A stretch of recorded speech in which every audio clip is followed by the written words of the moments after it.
This is the first time that I'm speaking about it. It's something that I'll never forget. A former assistant to Sean Diddy Combs speaking out in the new interview with new allegations about wild parties and Let's talk. Oh my God! Let's talk about one of the most explosive revelations in the recent whirlwind of legal drama. Kristina Khorram, the woman once described as Shah Diddy Combs' right hand, now caught in a tangled web of accusations, rumors, and allegations. And here's the real kicker. Has she secretly been playing both sides? Betrayal, heartbreak, and some jaw-dropping claims about what really went down? It's all here, so buckle up. Kind of statement. I don't see this statement hurting or helping her. You know, it's one of those innocuous statements that's essentially like, let's wait and see how things turn out. I'm going to be vindicated. You know, that's kind of the standard when it comes to these statements that are made and the individual that are stating it. It's just, like I said, I think the heat is starting to be turned up on a lot of these different cases, criminal and civil. Kristina KK Khorram wasn't just any employee for Diddy. She was the one running the show behind the scenes, the absolute gatekeeper to his empire. Diddy himself once gushed about her on social media, calling her his right-hand woman and crediting her for managing every aspect of his life. She's been my right hand for the last 8 years and has consistently proven to execute and get things done, he wrote in a 2021 Facebook post. Just think about it. The man who built Bad Boy Records, launched global brands, and dominated multiple industries said he didn't know how he'd function without her. That's how much power and trust she wielded. But with power comes responsibility, and apparently a lot of skeletons in the closet. Do you believe a statement like this, and given the allegations against her, does this give you a clue about her potential role in this criminal case? In other words, do you think she could be called as a witness by either the prosecution or the defense? Yeah, I couldn't imagine any universe where she's not called as a witness by either the defense or the prosecution. For over a decade, Cororm was by Diddy's side, rising through the ranks from a senior executive in 2013 to becoming his chief of staff in 2020. From managing his businesses to coordinating his personal life, she was the one who made things happen. But now, her name has become synonymous with something far, far darker. So earlier this year, Cororm finally broke her silence, issuing a statement to address what she called the horrific accusations being made against her. "I have never condoned or aided and abetted the harm of anyone," she said, "nor have I ever slipped anything to anyone." This shows kind of his day-to-day schedule and how he operates, the individuals that he knows, the individuals that came to see him at his office or his home, and she was there during that time period. I believe that she would either be useful for the defense or useful for the prosecution.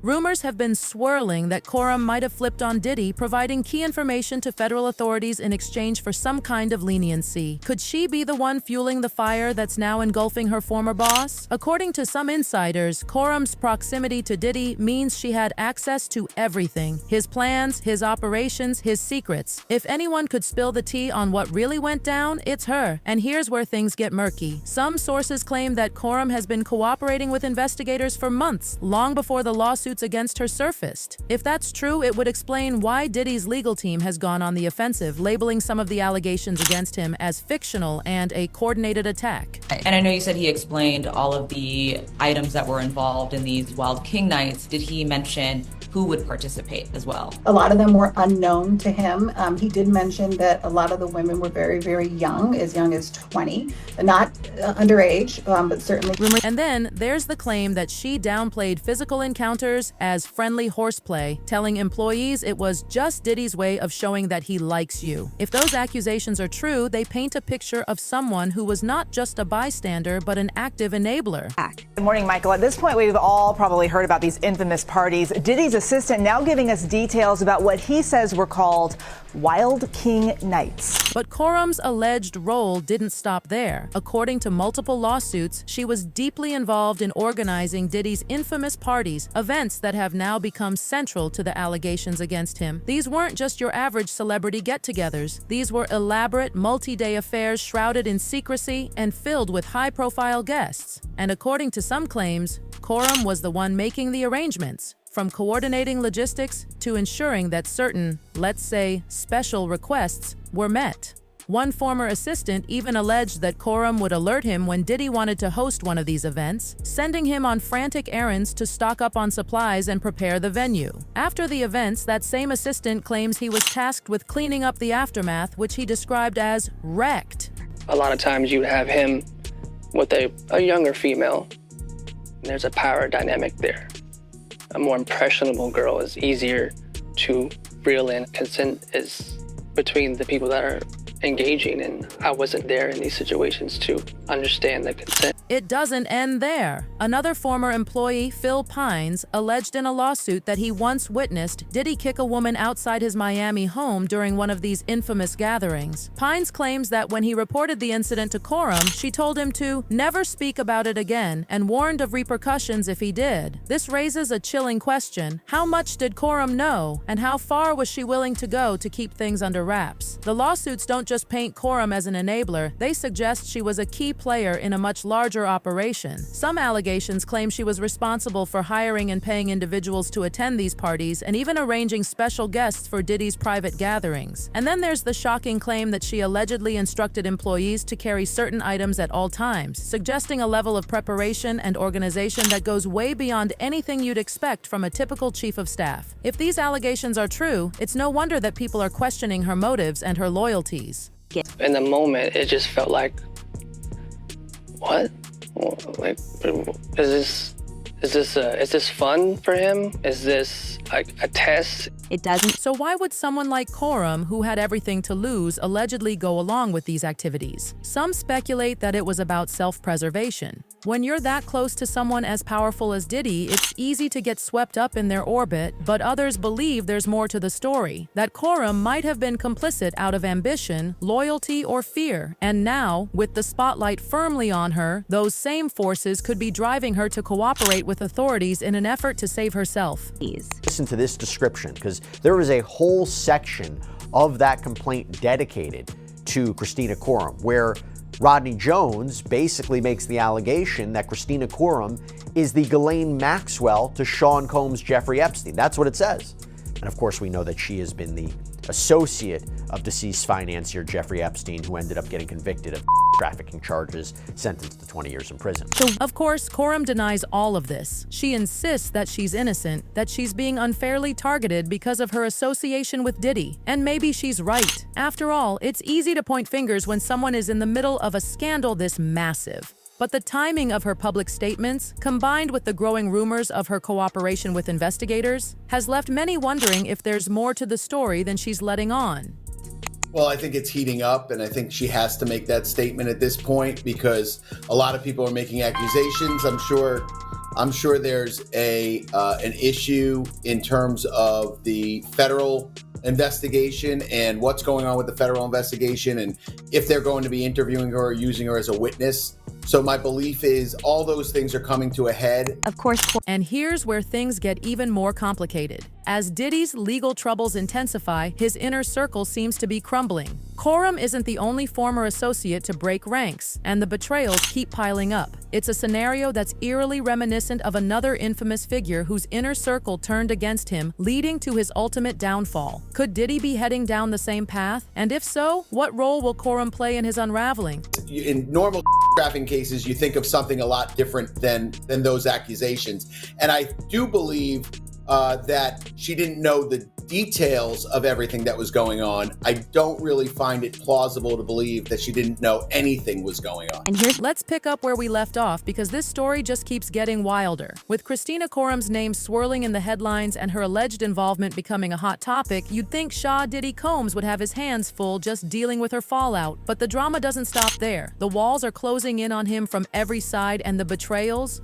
they're piling up faster than anyone could have imagined. At this point, it seems like Diddy's world is crumbling under the weight of secrets, accusations, and his own inner circle turning against him. So the question is, how did one of the most powerful figures in entertainment find himself so completely isolated? She's employed someplace else. I'm sure she has some other business that's going on.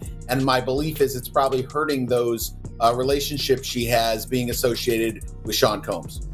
Diddy, who built an empire that spanned music, fashion, and television, has always been known for his larger-than-life persona. But now, as he faces federal charges and an avalanche of lawsuits, it's as though every ally he ever had is vanishing into thin air. And while Kristina Khorram's alleged betrayal might have been the first domino to fall, she's far from the only one who's distanced herself from him. His empire, once fortified by loyalty and discretion, is now riddled with cracks, and those cracks are quickly becoming gaping holes. Now, let's not forget, Diddy didn't just build his career on talent alone. He thrived because of his connections, big names, big deals, and a carefully curated circle of trusted confidants. But what happens when that trust is shattered? Did he? Or didn't he? Well, if he didn't, he's got a lot to explain.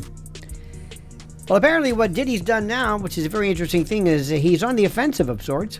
That's right, Sean Diddy Combs has initiated a $100 million defamation lawsuit. And then there's the situation with Jay-Z. Now this is where things really take a turn. Jay-Z, another titan of the music industry, has found himself dragged into the chaos surrounding Diddy. Allegations have surfaced linking him to some of the same events that are now under scrutiny. And while he's denied everything in no uncertain terms, the rumors alone have been enough to make headlines. The speculation is rampant. Did Jay-Z know what was happening? Was he involved? Or is he simply collateral damage in Diddy's spiraling downfall? Either way, the association is a PR nightmare, and it's clear that even the most powerful figures in the industry aren't immune to the ripple effects of this scandal. I believe that it opens yourself up to some negligence claims. Again, I don't know if Jay-Z is going to go that far, but certainly I think it does open himself up to some negligence claims. Maybe that was part of the reason why he dismissed with prejudice. I don't know. But here's where it gets even more intriguing. While Epstein's downfall was largely orchestrated by investigative journalism and whistleblowers, Diddy's situation seems to be unraveling from within. The very people who once protected him are now turning their backs, either out of self-preservation or perhaps some lingering sense of guilt. Cororm, Pines, Jones, they're just the tip of the iceberg, and as more voices join the chorus, the question becomes not if, but when the full extent of Diddy's alleged actions will come to light. Now, he, of course, is more than annoyed, would be an understatement. Yeah. He has a family and he has a lot to protect, including his brand. But to the extent that he's saying, hey, come after me criminally, that could be likely. Why do I say that? Because in New York, and what's alleged in this complaint is forcible compulsion. What that means in English is that it's saying that he held her down. What's particularly striking is how isolated Diddy has become. For someone who once seemed untouchable, his current reality couldn't be more different. He's facing not just legal battles, but also a complete erosion of his support network. And while his legal team continues to insist that the allegations are baseless, the optics are damning. Every new lawsuit, every new accusation chips away at the carefully constructed image he spent decades building. Respect to evidentiary value, yes, it happened 24 years ago, right? More than 24 years ago. But in the allegations, there's a few things. Number one, there's allegation that another celebrity was present at the time, right, in addition to other people. Number two, there's the claim by the victim, right, that she left, that she went and she was seen by a gas attendant who... So what does this mean for Diddy's legacy? Can someone who was once considered a pioneer in the entertainment industry bounce back from something like this? Or is he destined to become another cautionary tale? A stark reminder of what happens when power goes unchecked. The comparisons to Epstein suggest the latter, but Diddy's story is far from over. With his trial date looming and the media spotlight showing no signs of dimming, the next few months could very well determine the rest of his life. And what about the people who've distanced themselves from him? Are they truly innocent? Or are they simply trying to save face now that the truth is starting to emerge? Cororm, for one, has positioned herself as a victim of circumstance, someone who's been unfairly dragged into the mess. But her denials, though passionate, haven't silenced the rumors about her potential cooperation with investigators. If she is, in fact, working with the authorities, it could spell disaster for Diddy, but it might also raise questions about her own culpability. Jay-Z is speaking out this morning after the civil suit accusing him and Sean Diddy Combs of was dropped. NBC's Chloe Malas is feeling. As for Jay-Z, his involvement, or lack thereof, remains a hot topic. While he's publicly condemned the allegations against him, the association alone has been enough to tarnish his otherwise pristine reputation. And let's not forget the broader implications for the music industry as a whole. If Diddy's empire can crumble this quickly, who's to say others won't follow? The ripple effects could be enormous, potentially exposing systemic issues that have been swept under the rug for far too long. Lawsuit was withdrawn by the accuser's attorney Tony Busby on Friday with prejudice, meaning it cannot be refiled. Now, this lawsuit had originally been filed in December on behalf of a woman only known as Jane Doe, who claimed that Jay-Z and Combs raped her when she was just 13 years old at a house party following the 2000 MTV Video Music Award. In many ways, Diddy's story is a microcosm of a larger reckoning. It's not just about one man's alleged actions, it's about the culture of silence and complicity that allowed those actions to go unchecked. And while the comparisons to Epstein might feel sensational, they're not entirely unwarranted. Both cases involve powerful men accused of using their influence to exploit others, and both have left a trail of victims and enablers in their wake. But here's the thing. Diddy isn't Epstein. His story is still unfolding, and there are countless unanswered questions. Will he fight the charges and attempt to clear his name, or will the weight of the allegations prove too much to bear? And what about the people who've turned against him? Are they heroes for speaking out or opportunists looking to save themselves? One thing's for sure, the truth, whatever it may be, will have far-reaching consequences, not just for Diddy, but for everyone involved. It could be a disagreement regarding defense strategy. It could be a conflict. It could be a health issue. It really could be anything. And the paperwork doesn't identify it, nor should it. And the fact that Mark Agnifilo is still on the case and the other counsel of record leads me to believe that the judge is going to rubber stamp this motion and grant it. As the dust continues to settle, or perhaps stir even further, it's clear that this is more than just a celebrity scandal. It's a moment of reckoning, a chance to examine the systems that allowed someone like Diddy to rise to power and potentially. Whether he's guilty or not, the fact that so many people are coming forward suggests that there's more to the story than meets the eye. And for those of us watching from the sidelines, it's a reminder that even the most carefully constructed empires can crumble in an instant. As the drama surrounding Diddy and Kristina Khorram continues to unfold, viewers are left with more questions than answers. Could Cororm truly have been playing both sides? And if so, what does this mean for Diddy's future? And what about the broader implications for the music industry? Are we witnessing a moment of reckoning or just another celebrity scandal? Share your thoughts in the comments below. What do you think will happen next in this tangled web of allegations and betrayals? Leave a comment and let the discussion begin. Thanks for watching and stay tuned for more celebrity gossip.